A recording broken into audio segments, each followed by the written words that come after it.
What's going on, everybody? Well, Christmas has passed. Yes, it has. Today is December 27th, Tuesday, December 27th. Let's give you a little public rundown and tell you about Lake Fork. Starting to drop again.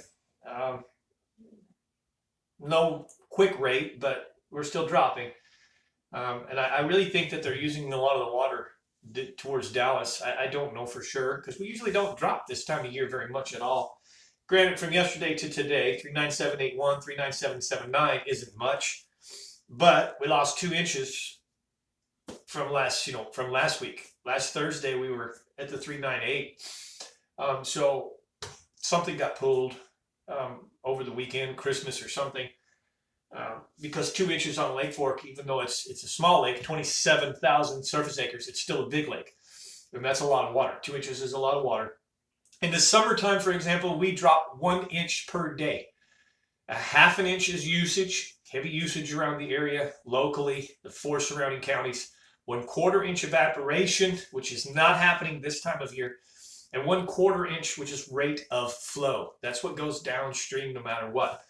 For us to drop 1 inch a day right now means they're pulling water. They have to be pulling water. But I'm not the expert there. SRA, Sabine River Authority, they are in the business of water management, and that's all they're here for. So they take care of the lake, and they do a good job doing it.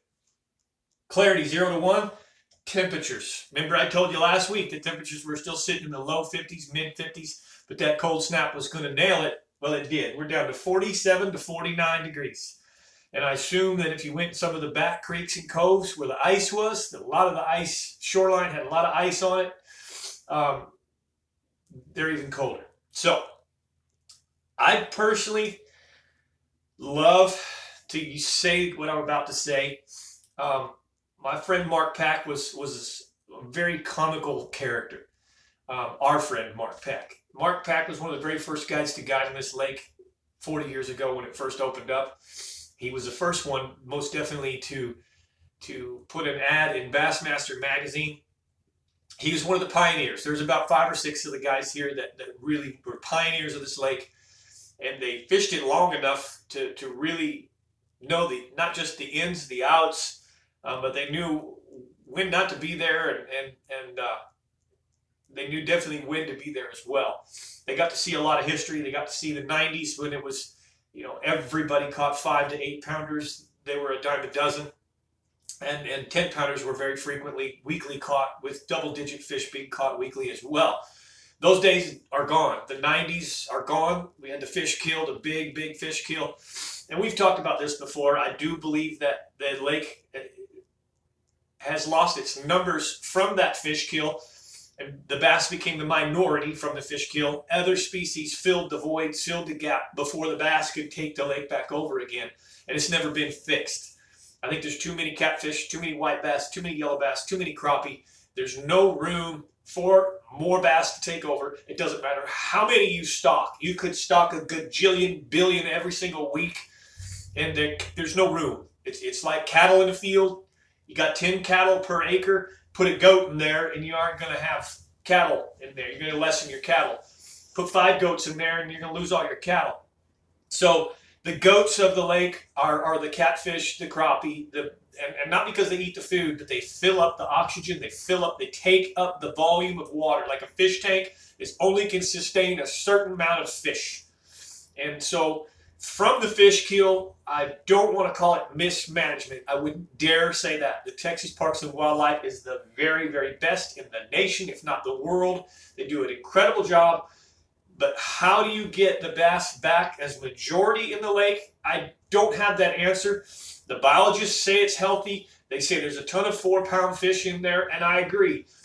But we're not talking about healthy. We're talking about like the 90s when the bass owned the lake.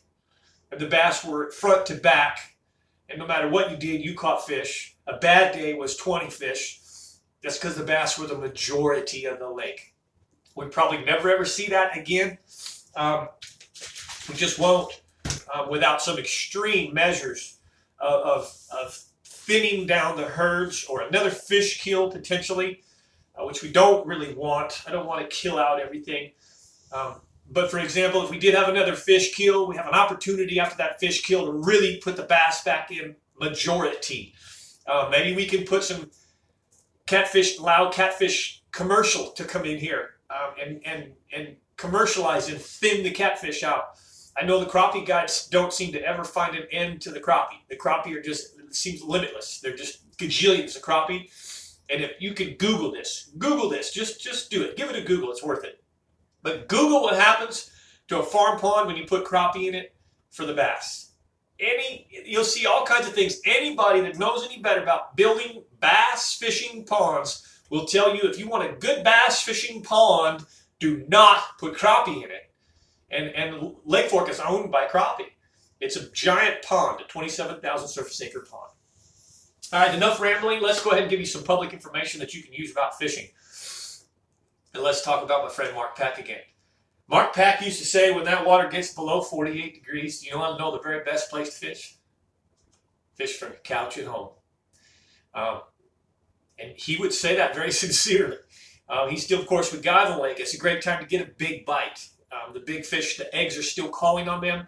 We have had the winter solstice, so the days are growing longer. As every day we're already starting to grow longer. That keys these big girls on to start feeding. In 2 more months or so, they're going to be staging to spawn. Okay, so they're there. The creek swings are probably your best bet. That's where you would find Mark Pack in the creek swings. He would fish a variety of creek swings, deep, shallow, and he'd be throwing a jig. I was a very much big-time jig fisherman. I would do the same. I would really suggest a jig. Get you a black and brown, black and amber, black and blue jig. Get in the creek swings, the big wood, the big stumps, and go super, super slow. Super slow. All right? If you are a live scoper, now is definitely the next 2 months a great time to learn how to use your live scope. If you have it, you first of all have it. You got to have it. Get out there and experiment with it. But right now is the best time because there's a lot of fish that will also suspend in the heavy timber. They will suspend because they can literally rise when it's sunny and go down when it's not. They can be at 6, 8, 10, 12 feet on the tree stumps and things and appendages when it's not right, and they can come up and sunbathe on nice, warm, trending days. That's what Texas will do for the next 2 months. We'll have 2 to 3 cold days, 2 warm days, 2 3 warm days, 1 cold day, 1 cold day, 5 warm days. It'll just literally do the Texas two-step. Every time it's warm and night, sunny, the fish will be up in those trees. Every time it's not, they're going to be down below. A lot of ways you can catch them there. The jerk bait is no doubt the best. But again, no live scope. Don't even bother. You're wasting your time. Okay, you got to have live scope. You got to go find the fish with the live scope and know what trees to fish. Or a Lake Fork with the infinite amount of trees, you're wasting your time. Also, again, not to be redundant, but if you're not real good at live scope, you have the live scope, now's the best time to learn how to use it because the fish are very readily in those trees. Once you dial into where they are, you can expand it throughout the lake and really go to town on it, okay? That's it. I'm a little bit stuffy right now. I don't know why. I can't think of anything else to say from you guys about fish-wise. If you're just looking to catch fish, always remember there's a lot of other lakes in the area that sometimes will fish a lot better than Fork this time of year. Fork is very, very open to the high winds, south, north, cold effects. The smaller lakes warm trend faster. A lot of the smaller lakes in the area have grass, no bass in the winter. Grass changes everything in winter bass fishing. So if you're really just looking to have a good time, I'm trying to help you out publicly here. Go to Lake Athens. It's full of grass. And tie on a little weightless fluke or a jerk bait or a small shallow fritz side crankbait, and you'll catch fish. And believe me, Athens has got some big fish in it. Some big fish. So you're not running away from a big fish opportunity. Lake Gilmer's got grass. And then, of course, power plant, Lake Welsh. Lake Welsh fish is really good the next 2 or 3 months. It's a great place to be. All right, guys, thank you so much. A couple quick things I want to invite you up forward to the members only channel. If you've watched this public run this long, then you've heard a few things. You've heard about jigs and jerk baits. You've heard about creek swings. You've heard about live scoping trees.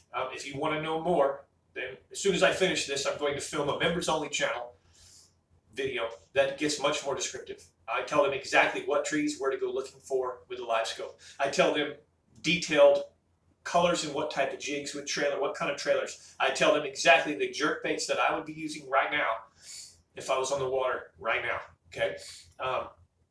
I tend to stay off it when it's below. I like Mark Pack's theory, and I stay at home, sit on the couch. But members only, $4.99 a month. You get much more content. And when next season gets here, when March, April, May, June, when we're banging on the big fish, I'm going to share the goods to the members only and tell them exactly what we're doing, exactly how we're catching them, and exactly where they can go do it themselves. All right?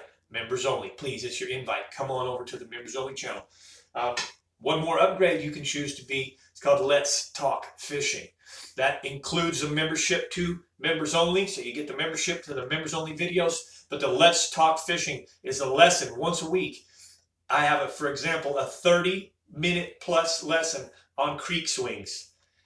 I break down the creek swings, how to fish them, how to set up on them with your boat, and how to break them down from the 6 to 12 foot, 12 to 18 foot, and 18 to 24 foot, so that once you dial in, you can expand throughout the lake, and that makes all the difference in the world. If you're wondering what I mean by creek swings, then go subscribe to my Let's Talk Fishing channel for 1 month, and then unsubscribe. Go learn something, because there's a bunch of videos on there. Once a week, I include a lesson, in-depth lesson, and then we're going to get ready to have our very first winner of the month. So the Let's Talk Fishing channel, upgraded Let's Talk Fishing channel, has a winner every month that wins a care package from all of my pro staff positions, plastics, little care package that's going to be full of good, gadgets, things, the top bait of the month from Fork, potentially some t-shirts, hoodies, things like that down the road.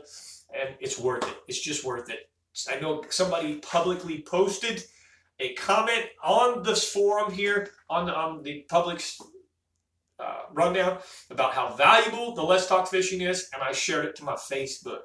Go to my Facebook, Mike McFarland. Go to my Facebook business page, The Lake Fork Guide, or on Instagram, The Lake Fork Guide. Find me there, like me there, and look for some of those testimonies coming out of the Let's Talk Fishing members. All right? Thank you guys so much. I appreciate you.